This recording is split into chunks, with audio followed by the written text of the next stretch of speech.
From the Live X Studios in New York City, Cheesehead TV brings you two guys who like to think they know something about football.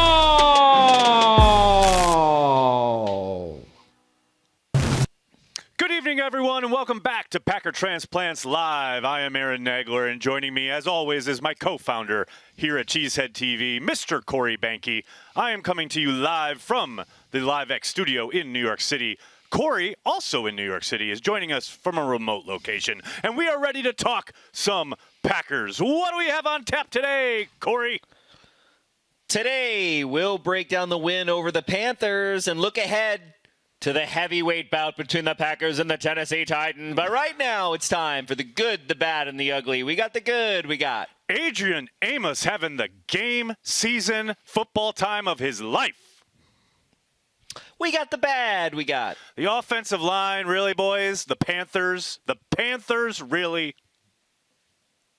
We got the ugly, we got Shots of an empty Lambeau Field. TV directors, none of that, no more. Stop that. Like, just focus on the action, especially when they're kicking those field goals. You don't need the shot from behind the kicker showing an empty Lambeau Field. I don't need it in my life. Corey, how the hell are you, buddy? Welcome back to New York.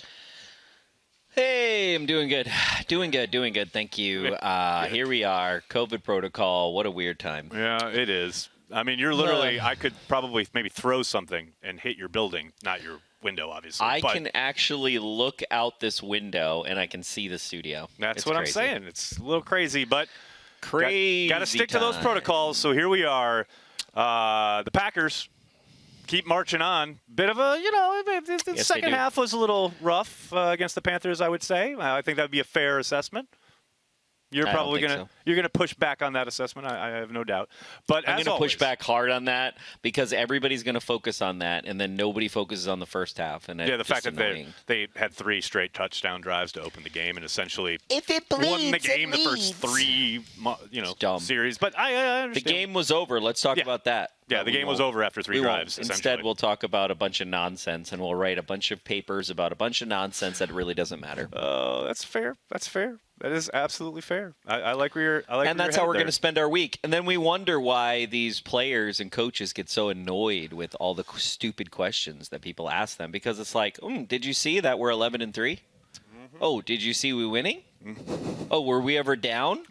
Nope. That's what I would do if I was the coach. I would be like, I will answer your question when we're losing. So if they're winning, they never answer anything? That's your...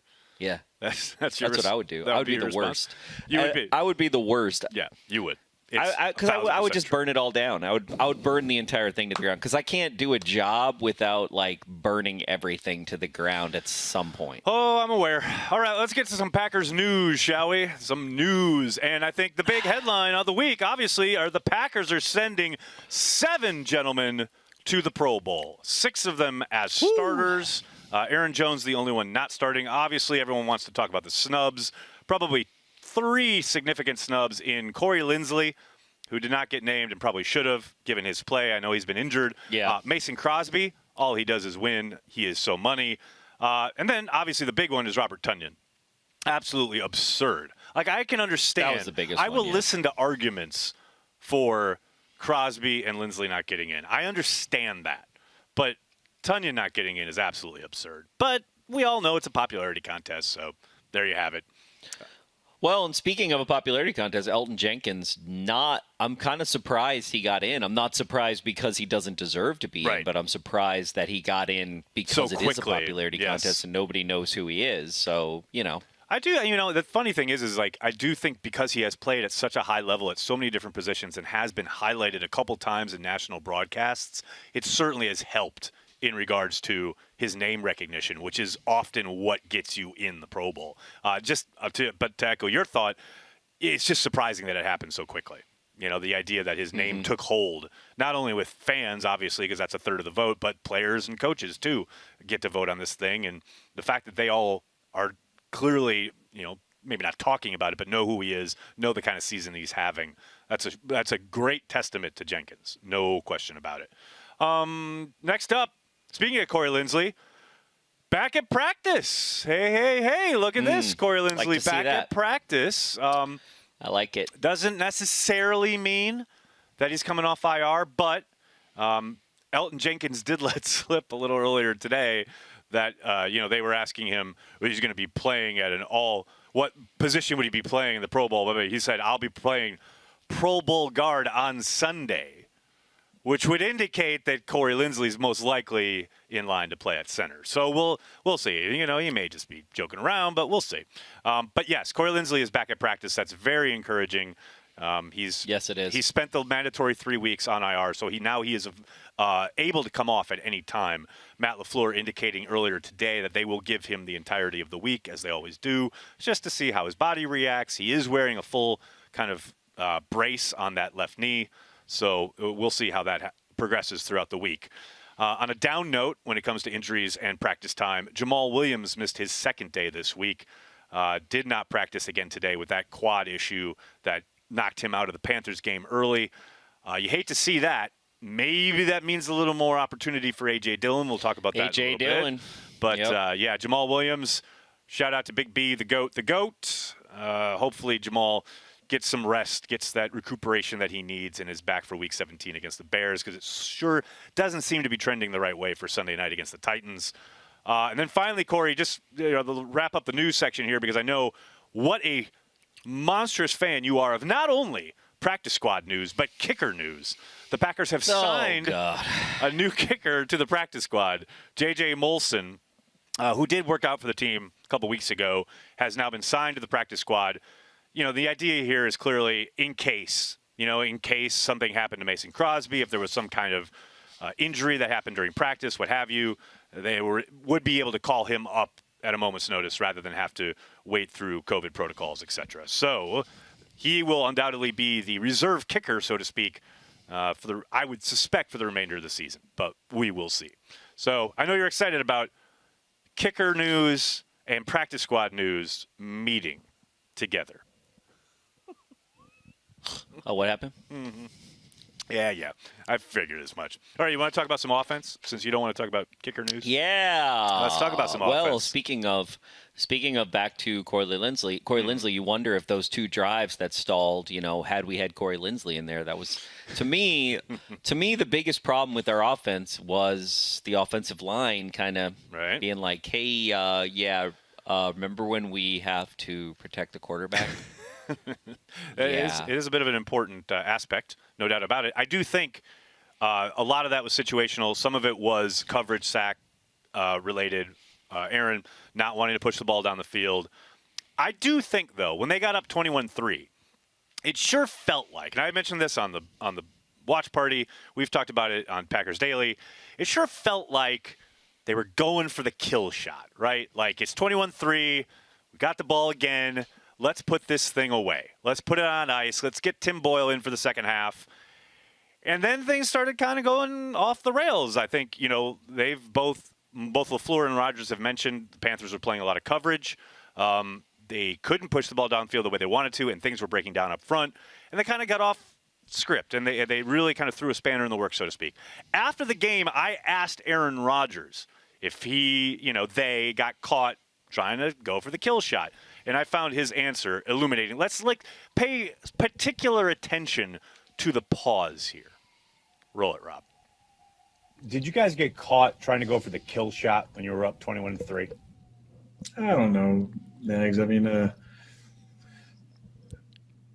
I don't think so. I really don't. Come on! You could drive a truck through that pause. He's sitting there going, how do I collect myself and answer this question without saying yes while saying yes? I mean, come on, people. And that's, I understand it. We've all played Madden. We've all been up 21-3 and thought, all right, I'm going to finish this fucker off and make him rage quit. I've been there, man. It's cool. I understand.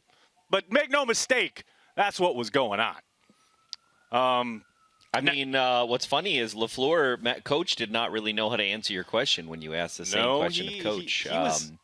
About 15 minutes later during the watch party. Yeah, he was post-game show. He was not. I don't think he was very pleased with that question. To be honest, he really wasn't. but he was like, he was like, I don't understand what you're talking about. he said, I don't know how to acted respond to that question, is what he said. Yeah. Which, hey, that's It's like yes or no, coach. I mean, it's a pretty simple question, right? I don't think there's any ambiguity there. But I also think that you could say that they did that in that first drive, but I don't know that, Right. So much is made, so much hay, I said this earlier in the show, but so much hay is made because people have nothing, there's nothing else bad about that game, Right. really. Yeah, the defense played beyond where it's been.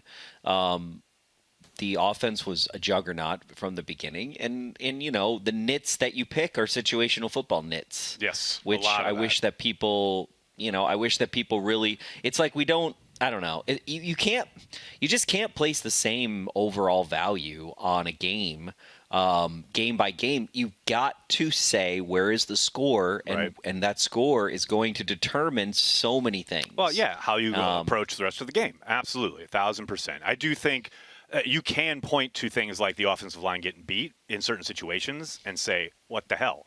Especially against a team like the Panthers, who have not been very good at getting after the quarterback this year. The Titans are even worse, and I've had a lot of people point out, like, because I said, on Twitter, the Titans can't get to the quarterback. Well, neither could the Panthers. So it's like, yeah, and if the Packers are up 21-3, giving up sacks, I'll live with it, and the Packers will be more than fine. So it is very much situationally driven, Corey. I very much agree there. Now here's something, though, talking about the offense, right? I guess they haven't needed it much, so we haven't seen it. But there have been times throughout the season where I thought it could work, it could be a good weapon for them, and it just hasn't materialized in any meaningful way, even though we spent the offseason asking them about it, talked to Coach, talked to Aaron Rodgers, talked to Corey Lindsay about this summer during training camp. It's just, do the Packers have a hurry-up offense? Do they have up-tempo offense at all? No. Because, like, last year they said, well, it's the first year implementing the offense, blah, blah, blah. And then this summer they were like, oh, that's something we'll put in towards the end of camp. I haven't seen it. I haven't seen any, like, hide or hair of it. And I don't say it any particular way like that would have made a difference on Saturday night. I don't think they really needed it. But I was just thinking about, like, these lulls they get into, whether it was against Indianapolis a couple weeks ago, whether it was against the Panthers on Saturday night. And there have been other times where they just can't seem to get out of the rut, I think turning to a up-tempo, no-huddle offense is a really good way to kind of shake the cobwebs out. Let Aaron Rodgers drive for a little bit. I don't know why they don't have this arrow in their quiver. And I am going to try to ask Coach about it, but I got to figure out a good way to go about doing it. I haven't quite got there yet. I wonder how much of it is self-scout and even coming from Aaron Rodgers, where he's like, look, we need to be the offense that we're going to be, and if we have to hurry up to do that, that might get us out of our game. I don't know. Yeah, I totally agree, though. That's a really good point. It might be. No doubt about it. It could be a self-scout thing where it's like, I mean, I remember the times, even Mike Sherman and Mike McCarthy deployed the hurry up, and Mike Holmgren started it. Deploy the hurry up exactly to what you're saying. I wonder if the approach is we play our game, our offense is our offense, and if we have to change our offense. Now, what the problem is when situational football slaps you in the face and is like, hey, guys, there's 2 minutes left in the whole entire game, and you need to score 7 points. And actually, 2 minutes, that's eternity for Aaron Rodgers. But we have seen some times when they have needed a hurry up, and this is why I say no from the beginning, is because the times when they have needed a hurry up, they've made some mistakes, and it hasn't been as tight as you've seen Aaron Rodgers' offenses in the past. Well, and there's a difference, right? There's a difference between the 2-minute drill or end of half and a up-tempo offense. You know what I mean? Like, and just going. And just go, right. And I very much hear what you're talking about at the end of the half, etc. I just think, like I said, it would be a good way for, to get guys out of their heads, get them just reading and reacting and just go, go, go. Now, obviously, part of that is you have to convert. Like, if you are incomplete pass or you try a draw and it goes nowhere, like, whatever, there can be a danger there. But to me, I just think it would be a good kind of maybe it's something. Maybe it's something we see in the playoffs. Maybe they hold on to it or whatever. Who knows? I mean, because they are number 3 in the NFL in scoring points at this point. So it's not like they're struggling to put points on the board. Yeah, exactly. Finally, I just want to talk about the curious case of A.J. Dillon. I just Saturday night set up to be should have been maybe not a coming out party, but it was absolutely a moment they could have leaned into the young guy, and they would have been able to utilize his skill set. Up by many scores, running very well against an opponent that is really guarding against the pass, lots of too high safety looks, offensive line coming off the ball well. Again, you're up by a lot. They get to that 21-3 lead. They've put up a ton of yards, obviously a ton of points. And then all of a sudden, I think after they got up 21-3, I think they ran less than 10 times for the remainder of the game. Just hand the ball to your big boy, your kid. He ripped off an 18-yard run and then never saw the ball again. And I understand the intricacies of the offense, and maybe there's some kind of protection thing that they don't trust him in. But I asked Coach this afternoon, what does he got to do to get you to trust him? And he kind of punted on that question. I understand Aaron Jones is Aaron Jones, and he's amazing, and we all wanted him to get the rock. But talk about a perfect opportunity with Jamal going down in a big lead. Just put AJ in there. Run the kid. See what you got there. I just wonder. I go back to what I said about Coach before last week on the show. Where do you think Coach is? Where do you think he is? Is he closer to his floor or is he closer to his ceiling? And I think most Packer fans and most people that watch the NFL imagine his ceiling is way up here, and he's a lot closer to his floor right now. And I just wonder. There's some part of me, especially with the way that we play. There's some part of me that wonders if it's not somewhat intentional, and hear me out. I think some of it is if we get up, there are things that he wants to try, right? There's things he wants to put on tape. There's things that he wants to do. There's part of me that's I don't think that we have given Coach enough credit as a strategist to see his theories play out. And I say this because it's if you are ahead in the game, yes, you're not thinking about tomorrow necessarily, but you are thinking about the playoffs. You are thinking about teams that are scouting you. You are thinking about, who you have and what weapons you want to deploy.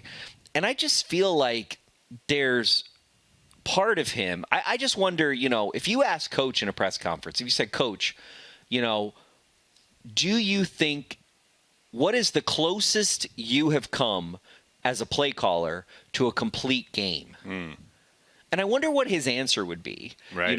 Would it be the last game that he played, or would it be something from last year?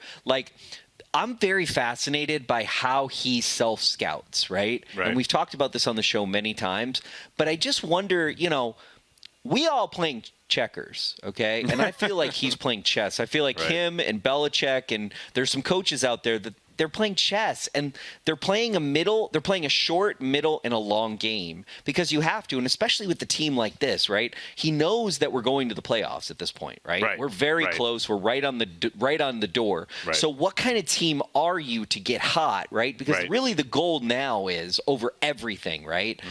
If you're yes, it's that next game, but that's coach speak. But really, it's how do I get hot right at week 17. How do I get my team trending in the right way, hitting on all cylinders? The place, right?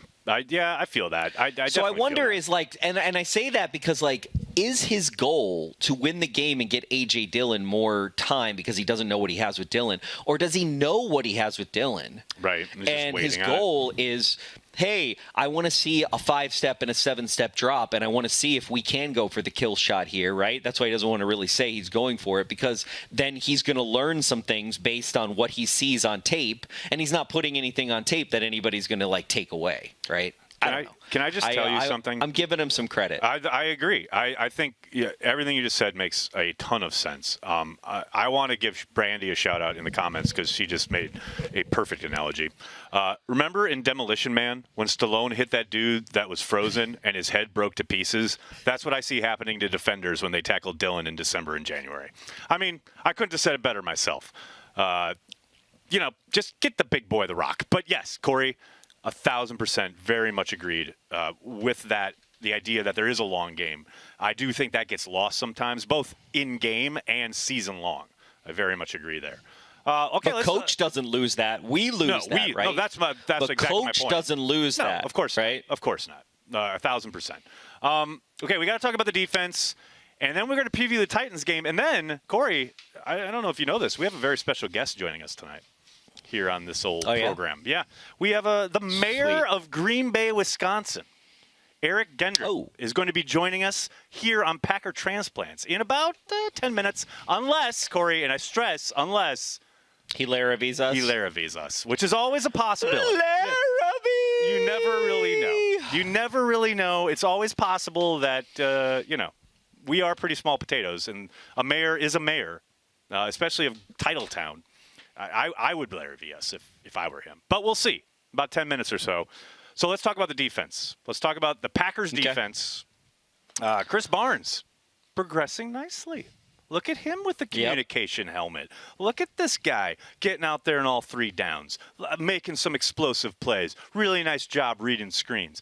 Still take some missteps, some getting taken advantage sometimes by the interior, but overall, thought he had a strong game. Thought it was really promising, and I love that the Packers are making that youth movement now. Get him in there now. Get him all of these reps. Get him all this experience now. So, like you were just talking about, Corey, when you hit the ground running in the playoffs, let's make sure that he's up to snuff and ready to go and making all the calls, getting the communication in.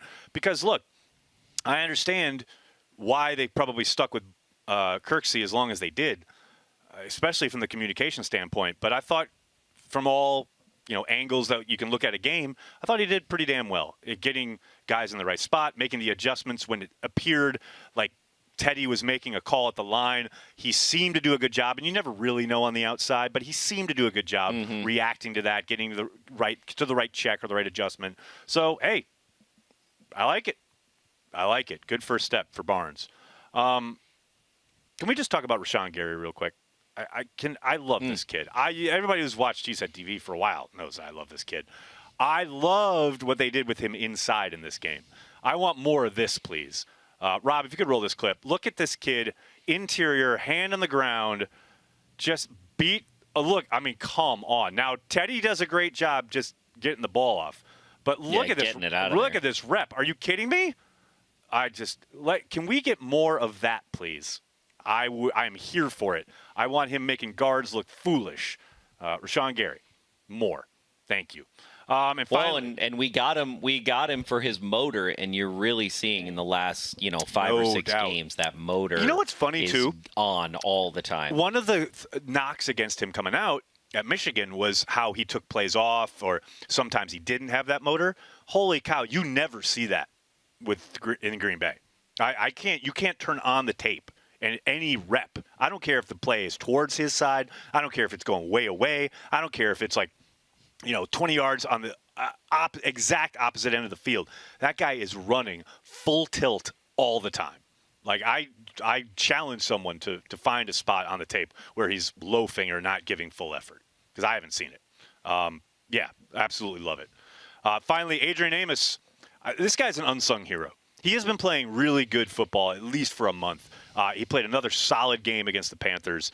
I tell you what, for a team that has been up and down all year long on defense, I think they have been playing better as of late.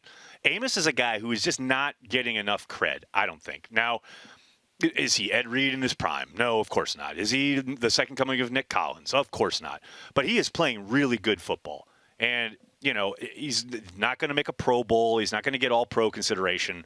But, man, every chance I get to trumpet this guy, I'm going to do it. Because, damn it, how many years have we lived through just putrid safety play in Green Bay?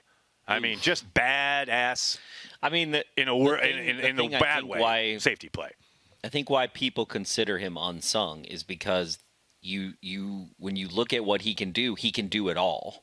Like, there isn't a type of play, whether it's pressuring the quarterback, whether it's one-on-one, on flats, covers, if he could cover the middle of the field too, that's the only thing that we don't really ask him to do, but it would be nice because somebody needs to. I tell you what, though, he did some of that. He did do some of that. And he did a good job, no doubt about it. There's nothing he can't. I haven't seen him do. I haven't seen. He's kind of like Jair that way, where it's like you ask him to do something and he makes it happen. And he's really good tackling in space, which you can't say about a lot of people on our team. That is, I mean, I'll take it.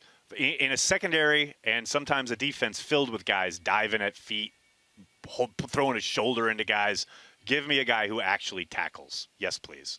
1,000%. All right, well, let's talk real quick. We got 5 minutes till we got to talk to the mayor, so let's preview this Titans-Packers matchup on Sunday night. Corey, I have been asked about this game on Packers Daily. Everybody's been circling for it. like a month at least.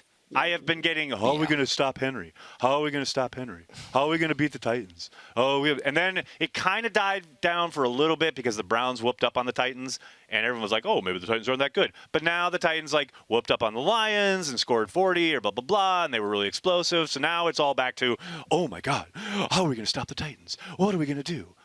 Let me tell you this. First of all, when it comes to Henry, and Coach alluded to this in his presser today, they just have to rally to the football. As a gang, they have to arrive together and in a bad mood. There's no one guy on this defense that's going to be able to take Henry down or limit Henry. No. Henry's going to get his. He is going to produce. There's zero question about that. But they have got to have that gang mentality when it comes to rallying, getting multiple hats on the ball every single time.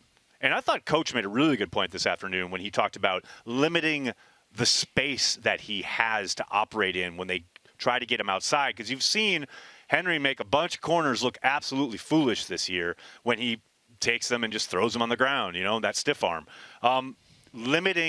Reducing the space. Because once he gets up a full head of steam and then he's got you in his sights, you're dead as a defensive back. But if you're crashing down, now obviously – the offense knows this, and they will try to play off of it at times. But for the most part, you are going to have to come in and close that space as quickly as possible, wrap up on those legs, because you don't want to take them high. But the key is multiple guys, first guy wrap up, and everyone else arrive in a bad mood. Because, look, like I said, you're not going to stop him. But you got to at least limit the damage he does. You only need to do it for the first two drives, and then once you get up 3 scores, you're like situational football. Well, go ahead, run Derrick Henry. Who cares? That is 1,000% the best way to take him out of the game. No question about it. Also, the Titans, as I mentioned earlier, they cannot rush the passer. They cannot rush the passer. They have the fewest sacks in the league coming into this Week 15 matchup. They just can't. However, they are ball hawks. They are big-time ball hawks. They will get after the football. This is a game where you cannot get lax. You cannot carry it out away from your body. You got to be high and tight at all times. You have got to protect the football. 2 hands if you're going through the scrum. This is a game where the ball will be under attack each and every rep.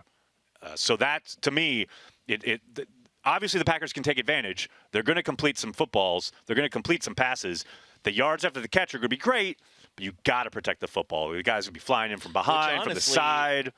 Got to get that done. That's the danger. That is the real red flag of the 2020 Green Bay Packers is they start turning the ball over like any team, but especially this one. They're not recovering from it. 10-0 when they don't turn it over.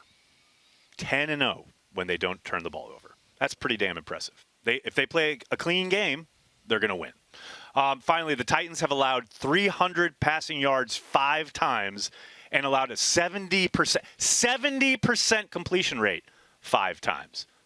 5 times for each of those. Over 300 yards.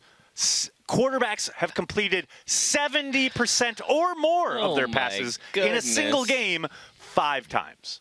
What do you think Aaron Rodgers is going to do? This isn't a I was about to say, what you're saying is this isn't a football game. This is an all-you-can-eat buffet for Aaron Rodgers. Exactly. It's a track meet. You got to get out ahead. That is it. They have to be able to take advantage when they have the ball because, as you said, Corey, the best way to limit Derrick Henry and the Titans' offense, don't sleep on Tannehill. He is playing lights-out football. He has played really well these last couple games for the Titans. He could, if you start committing bodies, you start committing resources to stopping Henry, They could take advantage down deep. And I know we got Jair, but we know Kevin King singled up, possibly getting, one of those wide receivers on him. That's the game to me, is limiting the damage they can do downfield, because we know what the game plan is when it comes to stopping the running game. There's no doubt, though. There's no doubt. They got to score. They got to score early and often. There we go. So I think we'll be having the mayor here in a little bit. I don't think he Larry V'd us, Corey. I've heard that he's close. So here we go. Oh my goodness. Exciting. I can't. We're going to talk to the mayor of Green Bay on this little show. We didn't talk. Okay. Ladies and gentlemen, joining us now, live from Green Bay, Wisconsin, the mayor of Titletown, it's Eric Genrich. Eric, how the hell are you tonight? Doing well. How are you guys doing? Oh, boy. Great. We got him? I heard him. You hear me Did you okay? hear him? I heard him. Yeah. There he is. He said he's doing well. How are you? There you go. I'm Okay. doing well. Mayor Genrich, thank you so much for joining us. I can't believe you're on our program. That's kind of blowing my mind right now. Thanks for taking the time. Yeah, no, I'm a big fan, so thanks for having me. This will be great. You were born and raised in Green Bay, Wisconsin.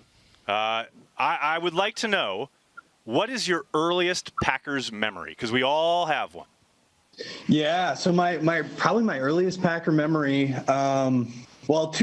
two memories. One not so great, one really nice. The first one is going to, I think it was a San Francisco 49ers game when I was in first grade. So it would have been like the 1987 or 88 season, and we did not emerge victorious from that matchup. So that's probably the first vivid one that I have. The second one, though, that I really love is I used to go to these fan days with my dad, which was a pretty cool experience back in the day, where very approachable. You just go to the practice field, get autographs, and hang out with the players. And I have a great photo with Sterling Sharp from his rookie season, oh, nice. Which is one of my prized possessions. So that's a really clear one. Awesome. So did you? Okay, you were elected back in April, right? So now you have been the sitting 42nd mayor of Green Bay since April.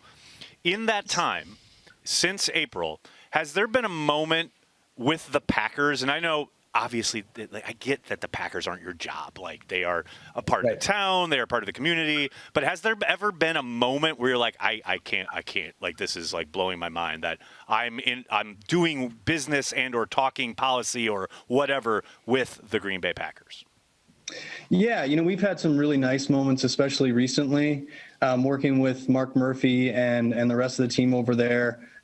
They've been incredibly generous in supporting our purchase of body cameras here in the city for our police department. So obviously, as you said, been a lifetime fan, really enjoy just, cheering for the team, but to be able to work with them on a project like that, understanding that body cams obviously aren't the end all or be all for police reform, but being able to implement something like that'll, have a significant public policy impact was pretty cool. It's also great, when they actually had fans in the stands last season. I was elected in April 2019, so a year and a half in the 19 season, was able to go and kind of hang around before the game on the sidelines, which is a pretty cool thing. So looking forward to getting back to doing that next season. Speaking of which, I did want to ask, I know we've seen, quote unquote, friends and family in the stands at Lambeau these last couple games. And a bit of a buzz went through the internet a couple weeks ago because there was signage around the stadium regarding the possibility of fans. Obviously, that's not going to materialize in the regular season. But we've seen news out of Buffalo where they're talking about possibly vaccinating fans to get into a playoff game in Buffalo. Have you talked to the Packers at all about the citizenry being able to attend games for the playoffs? I think it is a possibility for fans to be in the stands in greater numbers in the postseason. We'll see how things go with our positivity rates here with COVID-19. But I think all things considered, it's a very low risk activity, right? If the fan numbers are minimized, people are observing social distancing, they're staying in their household pods, if you will. It's a safe thing to be doing as long as people are responsible before and after the game, which is the big variable there. It's definitely something that I think the health community would support. So hoping that we're able to get fans in the stands for the postseason. That would be incredible. Sticking around Lambeau Field, kind of broadening the gaze a little bit, what are your what is your office's involvement with Titletown and the continuing expansion there? What has that dialogue with the team been like, and are you privy to the details as far as what they're planning? Yeah, so the Titletown district is a great thing for the region. Titletown Tech and the partnership with Microsoft and some of their entrepreneurial programming that they've implemented there. Obviously, the Titletown experience itself with the sledding hill and the ice skating and all the rest is a fantastic thing. It's technically right across the street from the city of Green Bay, so it's in the village of Ashwaubenon. Right. So they probably have some more direct involvement with some of those decisions. But what we're really intent on doing from the city's perspective is kind of better connecting the activities of our downtown to that Titletown district, growing some of that farther to the east. We call it the Legends District. Right, which is so cool, by the way. I love that whole walk. That's great. Right, yeah. And so there's a lot that we can do to kind of build off the momentum that they've developed at Titletown District and just kind of try to connect downtown to Titletown. I was going to say the bus line that you guys added, that's phenomenal. That alone, to me, was a really smart move. Speaking of transportation and buses, let's move to cars and parking. This is a subject that is near and dear to Corey's heart. Overnight parking in Green Bay. Hold on. Okay, Behnke. Yes. This is a great thing, okay? When you go down Shadow Lane, okay, and there's no parking like on a normal day or like Oneida, it's a beautiful thing. It's like the town of Green Bay is beautiful because there's not all these freaking cars on the street. And that's just, I'm just going to say that. I know there's a lot of people that disagree with me, Mr. Mayor, but I think that's a cool Green Bay policy personally. What is the thinking behind not having overnight parking? Because I understand, we do hear from a lot of out of state city fans who talk about, okay, if they drive in, right? Well, they can't bring their driveway with them. So where are they supposed to park when they are coming into the community and they're trying to, they are not even trying, they are injecting the area with lots of their dollars, but now they've got this issue where they can't park their car on the street overnight. What's that about? Right. Yeah, this is one of our most divisive issues probably in the city of Green Bay, on street parking. I'm glad you were ready for it. Yeah, I mean, so just so people know, if they are coming to town and they're visiting somebody who lives here, or they're staying at an Airbnb or something like that, they are able to actually report their license plate number through a web form on our website, and so they're able to park legally overnight. It's limited to 6 times a year. Different instances, up to 2 weeks at a time. So they are able to do that. But yeah, I used to live in Madison, went to school down there and stayed about 10 years total. And obviously they have on-street parking there. You get a permit and, you put the sticker on your window, and it works. It works in many communities across the country. I think the biggest benefit to not having on-street parking overnight is probably for our Department of Public Works. For the plowing, for the street sweeping, makes things a little bit easier for those folks. So this is something that comes up periodically on our council. Had a recent debate within the last probably 9 months or a year.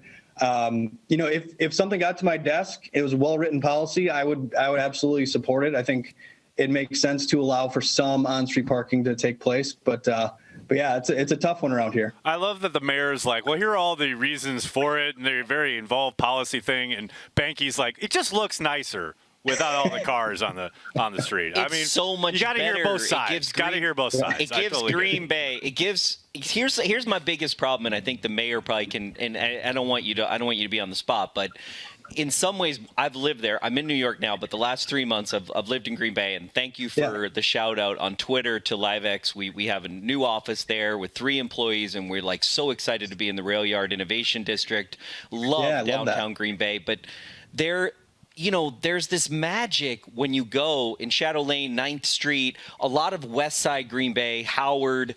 Fort Howard is one of the oldest neighborhoods in the United States. I mean, there were people near Fort Howard back when Jamestown was a settlement. And to me, it's just this beautiful thing I don't know, you don't see cars like, especially Shadow Lane. When you take a left and you look down Shadow Lane from Oneida and there's no cars and you see the beautiful trees and Lambeau, it's magic. It's Right. really magic. I don't know. I'm advocating here on this program. Yeah, I hear you. No, we do have that small town feel in a medium-sized city, which is a cool thing. But yeah, I love the fact that LiveX is here. We're hoping that in this post-COVID world, you guys could be kind of the poster child for what's possible, right? In terms of remote working from a community like Green Bay, where the cost of living is really low in comparison to a lot of other metro areas. It's safe, it's easy to get around, a lot of amenities, and so it's just a great story. I'd love to highlight what you guys are doing. Well, in that vein, I wasn't going to ask about this, but now I'm going to. Who do we gotta who do we gotta like talk to? Who do we have to Twitter bomb? Just point me in the right direction to get direct flights to Green Bay from New York, because that to me is that is the flights. thing. That is the one. If there is an issue that I got to stump for, that's the issue. Because I got to tell you, having to go through Detroit, Chicago, or Minneapolis every fucking time, it's like you got to pick which enemy in the NFC North you got to hold your nose and deal with their airport. I just want to go to Green Bay, man. Right. No, I know. So I would point you to the county executive who's just across the street from me. Our airport is a county facility, so I'll be sure to get you his direct line, though. Please do. No, I don't need his line. Just give me his Twitter handle, and we'll take care of the rest. All right. You have been an absolute legend for giving us your time, Mayor. I do want to get your thoughts on this Packers team, because I know you are a fan. You look at this team. Where did you expect? Okay, first, let me ask you this. Did you think you were elected in April 2019, everything transpires, we get to March of 2020, and all of a sudden everything shuts down, the pandemic hits. This past summer, did you think a season was going to happen? Or did you think, and you probably knew a lot more than most folks, or did you think it was going to be a miracle if the Packers played? I don't think it was too shocking to me how everything played out. I figured they were going to be able to make it work with playing, but obviously factoring in the fans was always going to be difficult. So, yeah, I don't think it's been super shocking. Obviously, hoping though, like you guys do, that we're able to get some fans here pretty quickly. Yeah, no doubt. So the Packers come in. What was your thought on the season? I was talking purely as a fan. This is not political. No one watches this show anyway, so no one's going to see anything to say. Yeah, right. Were you of the mindset, like most fans were, that, okay, we're probably not going to be 13-3 again. Maybe we're better. Maybe we get in as a wild card. Or did you think this team, game away from the Super Bowl, they're going back? So I was actually hanging out with Harry Sidney at a community event. Okay, name dropper. All right. Oh, name dropping some legends. Just hanging out. It was a nice like neighborhood event at Whitney Park. So we happened to just be chatting a little bit though, and I was like, I feel really good about this team. I think we're gonna go like 12-4. And he's like, oh, so you're one of these guys drinking the Kool-Aid, right? You think this team's legit? And I was like, no, I think LaFleur's got a great offensive mind, obviously. I love the emphasis on the run. I think that's been, hugely important to Aaron Rodgers' success this year to some extent. So, no, I'm really excited about them as a group of guys. I think there's a really good dynamic. And as football players, obviously, there's a lot of talent there. No question about it. I'm glad you brought that up, because I was wondering, obviously you're not going to be directly involved, but given the circumstance, in the sense of, under any other normal circumstance, when it comes to the Green Bay Packers and the city of Green Bay, these players would be out and about, right? And they would be living their lives and, I don't know, at bars or restaurants or what have you. Now that the dynamic has completely changed, and we've seen some teams handle this very well, some communities handle this very well, given the fact that Green Bay, Northeast Wisconsin, was such a hot spot there, especially since the start of the year, have you seen any kind of pushback and or, like the players have obviously done a really good job, and the staff and everybody in 1265. Was there any dialogue with the city as far as, look, not that, we want you to spy on anybody, but like, can we all work together to make sure that these guys are doing what's right and doing what's necessary to make sure that, we don't spread this anywhere, given how hot this area is? Right. Yeah. I mean, we definitely had some conversation with the Packers about, their protocols and what the city could be doing, health wise. We don't have a public health department from the city's point of view. That also, like the airport, is a county function. So they have the public health officer, and they're the ones that put in place some of the orders. But yeah, going back to the summer, definitely had conversations with the team just about how they were envisioning things playing out and what we all could be doing to try to keep people safe. They've been really helpful, I think, with some of their messaging. As you said, our numbers were back in the fall, late fall, were really, really pretty bad.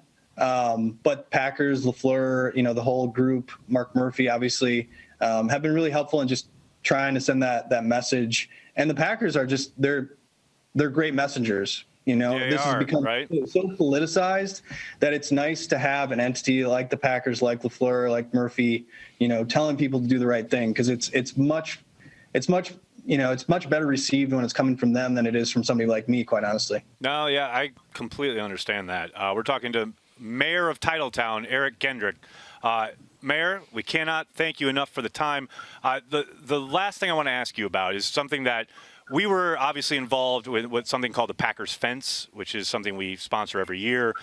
This year, because the fact that no fans could be in the stands at Lambeau, people gave money to have their likeness printed on the fence, right?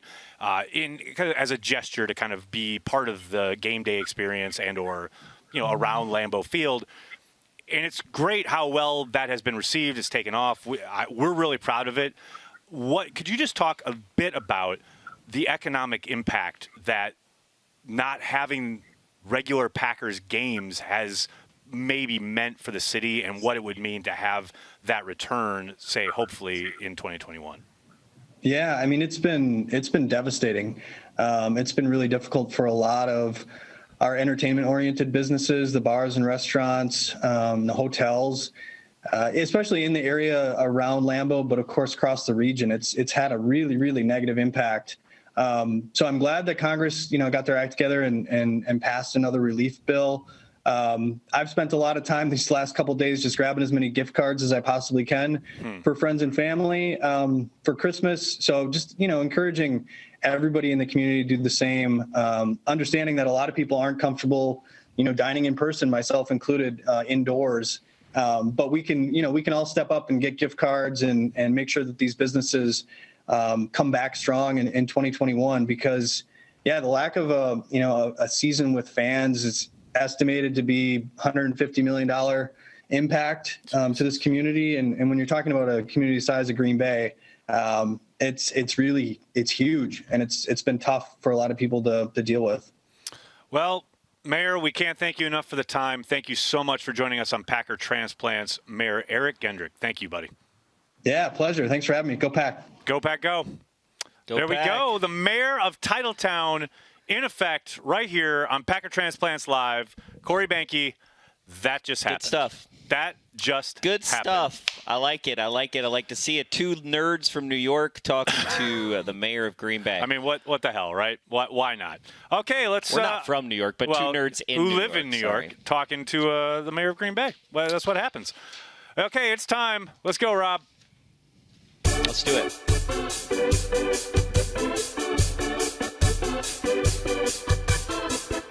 This week in the Packer blogosphere.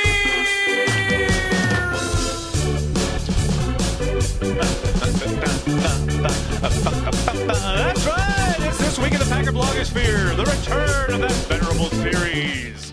Corey, can I just? All right. So in this age, right, in this era, in this world that we're living in, the Zoom availability has taken on its own life. It's become must-see TV for diehard Packers fans. It's become, appointment viewing for the Packer fan who is quarantined and or home alone and or, home because they're working from home, or maybe they're at work. Maybe they mask up and they watch on their phone, or wherever they are in the world. There are a lot of questions asked each and every Zoom availability. Whether that's during the week, whether that's post-game, there have been many questions. We have heard some good ones. Questions. We've heard some bad ones. We've heard some good ones? Okay, relax. I thought after Mark Daniels asked Coach after the fumble in Indianapolis how he could live with MVS, I never thought we could get a worse question. I thought that was it. I thought that was the bottom. I thought that was 1,000% as bad as it could possibly ever get. And now we're on the upswing, and now we're going to continue to ascend into the playoffs, much like the Packers hit the stride, and the beat would – no. Nope. No. Nope. What I don't understand Nope. before you why did you think that? Like what? I don't know, Corey. Because I want to be positive, Corey. As positive as But you you're are talking about the team, I try to be as positive about the beat. Man, I believe in these But you're being positive about people who literally their job is to be negative. Not all of them. Not all of them. I was thinking about this, and I know we're going to get to this little segment, but I was thinking about this. I was watching Pat McAfee's show yesterday, as we all do, and I was just thinking about, am I contributing to the negativity in the space? Am I one of the people that they're talking about? They had this whole back and forth about being negative and how all shows are based on negative, and I was like, I play into this by I haven't had a rant. I mean, I guess I have a couple times this season. And I don't know, is a rant like ranting on things, is that negativity, which I guess it is. Sometimes. And so I feel like I was watching that and I was like, wow, I'm contributing to the noise. Sometimes I think I'm contributing to the signal, but I'm actually contributing to the noise. And then I was kind of okay with it. And then I was kind of like, well, I love their show, but I love their show because of AJ Hawk. Dude, you could literally, they need to have a show where AJ Hawk just tells Kevin Green stories for hours. Oh, I know. Seriously. Oh, yeah. That made great. the whole thing for me. If Aaron Rodgers wouldn't have even come on, I would have been fine. And I love QB1, not hating, but AJ Hawk really came out and it was so incredible. Anyway, they do talk negative. They do talk shit about people. So they say they're so positive. I just want to put that out there too. Right. As positive as they are, I was like, but anyway, back to negative Nelly man that we're about to talk about. No, okay. Well, here's the thing. We've heard some bad questions. I thought we'd heard the worst question ever, but no. One, Rob Reichel saw the gauntlet thrown and said, I can ask the worst question ever in the history of Zoom availability. Rob, roll it. Hey, Matt. In your 1 year in Tennessee, I think you guys ranked 27th in points, 25th in yards. If you hadn't gotten the Packer job in January of 19, was your plan to go back to Tennessee? Yeah. Okay. Did you have anything else? I mean, were you looking other places too, Matt, or were you 100% going back? Yeah. What is that? What is that question? What? Okay, first of all, why are you leading with the rankings of his offense in Tennessee and then asking that question? Other than to intimate that, you were horrible at your job, and then were you planning on going back? Did you have an offer someplace else? What was the plan? I mean, I don't blame Coach for being short with that response. I know there have been reports out there about the possibility that the Tennessee Titans might have moved on from LaFleur after 1 year. But guess what? Matt LaFleur, much like Mike McCarthy, who went on to win a Super Bowl after having literally the last ranked offense in the league as an offensive coordinator and then getting hired and taking the Packers to a Super Bowl. Much like Mike, Matt got hired by the Packers, and won a ton of games. So why on a Tuesday in December in the year of our Lord 2020, are you asking about ancient history and leading the question with his offensive ranks from an offense that means absolutely nothing here in 2020? By the way, an offense quarterbacked by Marcus Mariota and fucking Blaine Gabbert. Why do they let him ask questions? This is my fourth week. Asking this question, okay? I don't know. The Green Bay Packers for years told me and you, Yeah. well, if we let you ask questions, It's a slippery who are we going to slope. talk to? Right? And who are we going to talk to? Well, who the hell at Forbes is letting this jackass ask questions? Because it's making Forbes look bad, which, how did you even know that was a possibility? I don't know. I didn't. I didn't. I wasn't aware that was Like, that was he possible. doesn't write competent articles. He asks really terrible questions. He takes the whole thing to nosedive. And also, this is the, look, you don't have to, I'm going to parse my words. If you are a beat reporter, Yeah. you do not technically have to respect the person you are asking the question. Right. However, if you choose not to respect them, you should not be surprised by the quality of the answer of your question. That is 1,000% correct. Could not agree more. That is well stated, Mr. Behnke, and I very much agree. Next up in this week in the Packer blogosphere, we have something, I guess, a bit more positive, but it's still funny how the targets seem to keep training themselves back along these lines. The underage Packers, Joy the Jaguar, added again this week. Last week it was targeting the beat in general. This week he went after CHTV, Matt Ramage.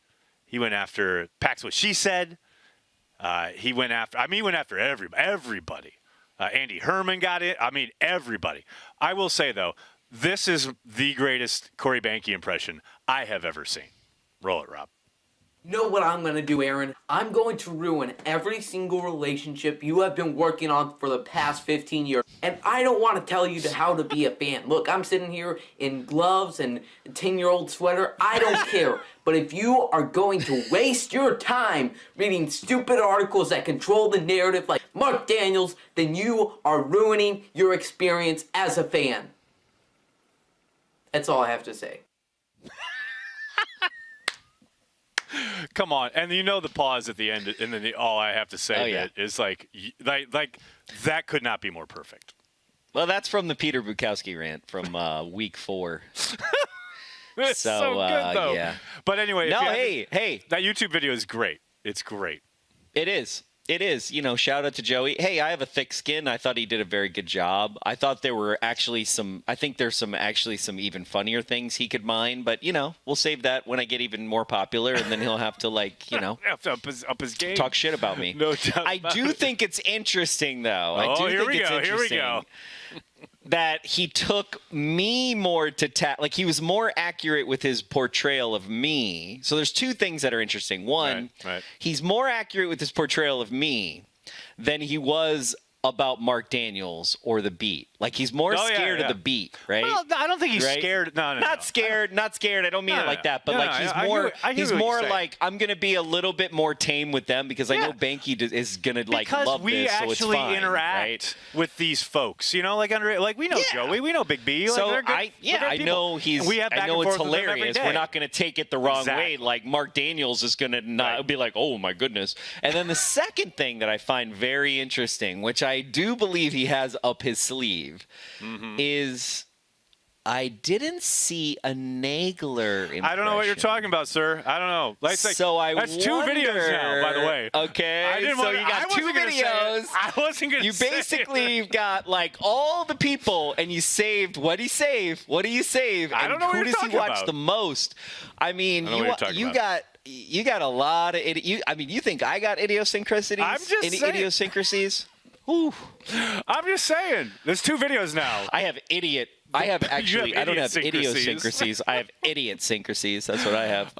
2 videos, one of the beat, one of the blogs. I'm in both. I'm not in either of those videos, so I'm winning. Although he did utilize an actual clip of the intro of This Week in the Packer blogosphere to introduce this video, so I'm in it.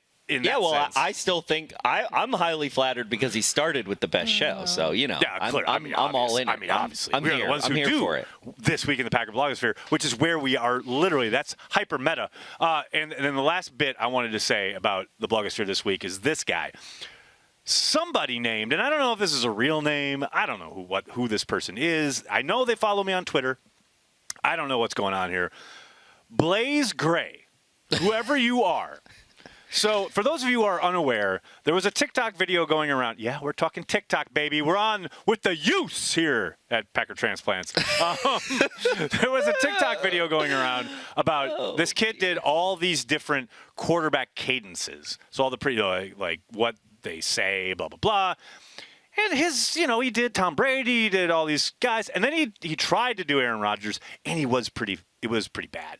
But Blaze Gray, whoever this is, responded with this video. And I got to say, I had not one but two former Packers DM me about this video, unsolicited, and say, oh my God, this sounds just like him. This is absolutely incredible. Rob, roll it. Because the doggone problem is he ain't doing it right. He ain't doing it right, nephew.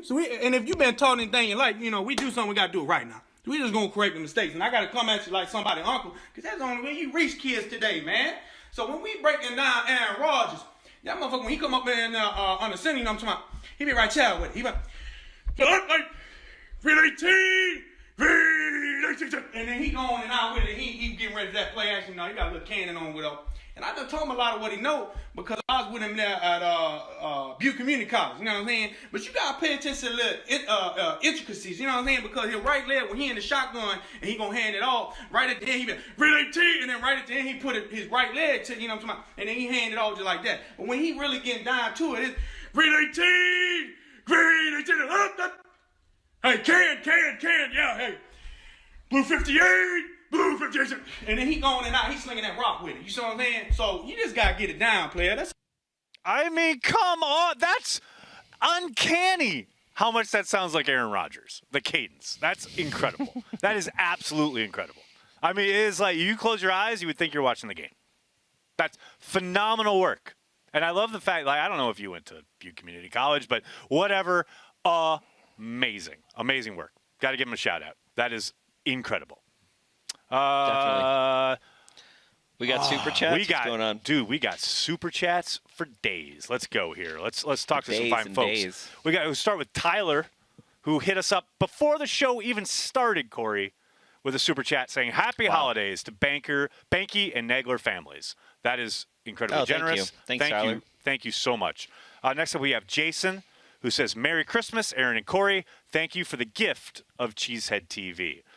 Again, thank you so much, and happy holidays, Merry Christmas, wherever you guys are in the world. Casey is up next. He says, new Packer slogan, LaFleur it and coast. I'd say I'll buy that. I like it. Jesse says, fa la la la la Lambo. Man after our own heart right there. Amar, hey, what's up, Amar? Also, loved LaFleur's response to RR's question about interviewing for other teams or going back to Tennessee. Well, yeah, that's what we were talking about during, the start there of, what do you call it, blogosphere. Andrew, thanks for the super chat. Jones has a toe injury. Heard anything? Just that he was limited in practice today. He was listed as limited on the initial injury report, which was out earlier this afternoon. Uncultured, thank you for the super chat. Pappy's Fund and Merry Christmas and Happy Holidays to all. Does Perry know about the Pappy's Fund? No, she will be well versed in the Pappy's Fund when she arrives on Sunday night. For those of you who don't know, Perry Goldstein will be joining us here live in the studio for the watch party Sunday night. Miss one half of Pack's What She Said herself will be right here live on Cheesehead TV, much like she was earlier in the season, except hopefully this time the internet doesn't go out. We'll find out. That was the only time the internet's gone out in our office like in 5 ever, years, ever. So I don't see it happening. So I hope not. So. Overshadow, thank you so much for the super chat. Oh, yeah, Pappy Fund, exclamation point. That'll do. Happy fun getting some legs. It's happening. We'll see. We'll have to talk to our capologist Papologist on Watch Party. Joseph, thank you for the super chat. Remember Bears claiming ha over Amos, LOL. Hard to forget. It's one of the great off seasons in Packers fandom. That idea that the Packers. No, the best is, The Bears thought they were about to lay claim to the North for like a decade. Their fans were like over the moon, thought they were just about to like go on a run, and then they had all fucking collapsed. Gotta love it. Hate to see it. Hate to see it. Dustin, thank you for the super chat. Put in A.J. Dillon at middle linebacker. If he and Henry collide, the universe will collapse into the black hole created by...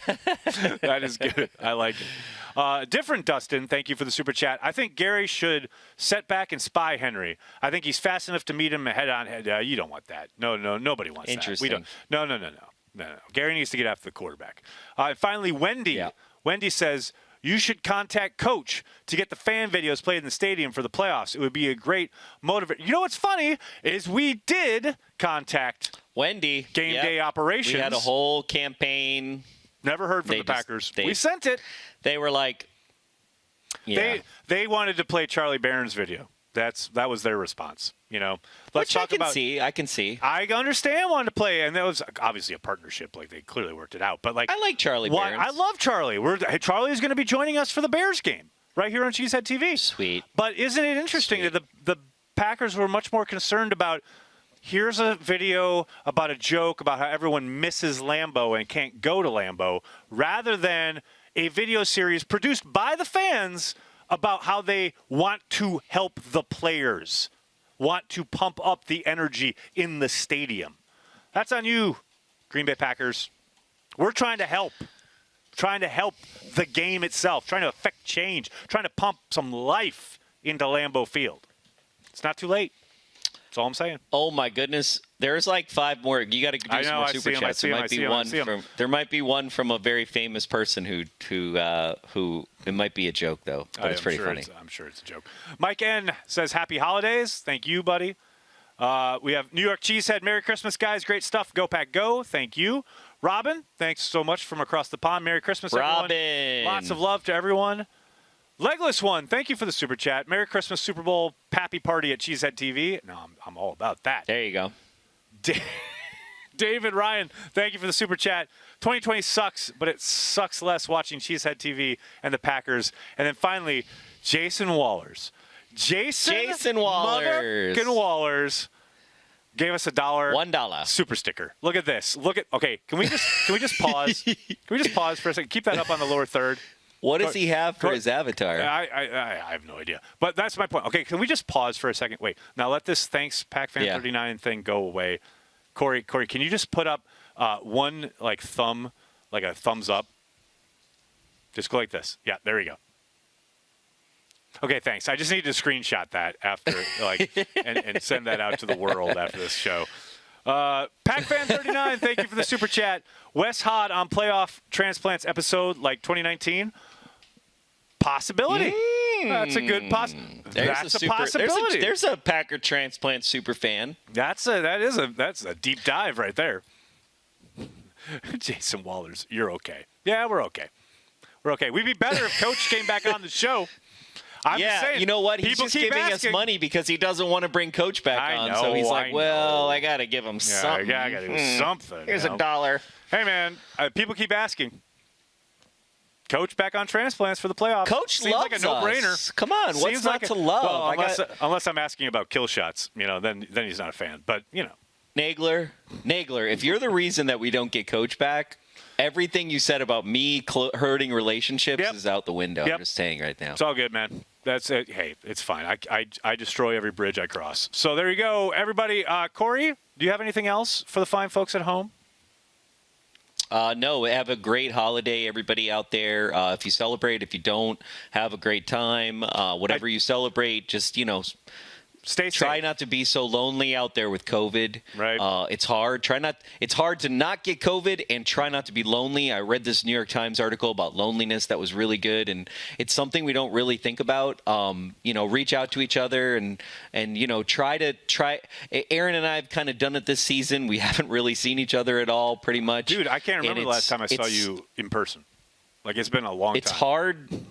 It's hard to not have human interaction, and I think we're learning this more and more this year, and it's one of these things that we're going to take away. So, hold on to what you have, and, don't take it for granted. Absolutely. I want to give a shout-out to our Patreon members. Thanks to everyone who showed up for the happy hour last night. It was a lot of fun, as it always is. If you'd like to join us at Patreon, patreon.com/cheeseheadtv, it does help support everything we do, not only with the website, everything in video, social, etc., everything with the brand.